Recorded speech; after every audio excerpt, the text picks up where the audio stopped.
The E90 automobile platform is the fifth and latest generation of BMW's 3 Series entry-level luxury car, compact executive car. It replaced the E46 sedan and touring models in 2005.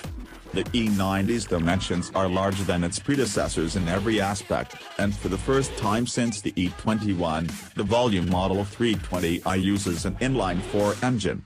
However, despite the change for the sedan and touring models, the current 3 Series Coupe, M3, and Cabriolet variants are still based upon the E46.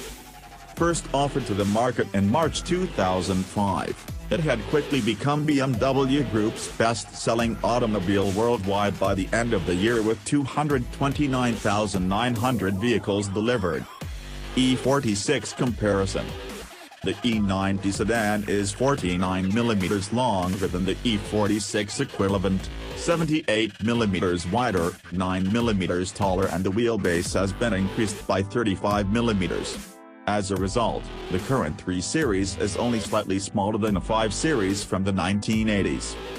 Despite the increased dimensions, the E90 is actually lighter than the E46, which can be attributed to a number of factors. Large amounts of aluminum are used to construct the front end, evident on parts such as the axle being created entirely of the substance, and the engine which uses that in magnesium where possible rather than traditional materials. The current 320i is powered by further development of the old E46 318i 143 horsepower engine. Comparing these two vehicles, the E90 is approximately 35 kilograms lighter, 1,435 versus 1,470. The differences are even greater when comparing the E90 325i, European version, and the E46 325i. The E90 weighs 1,505 kilograms and uses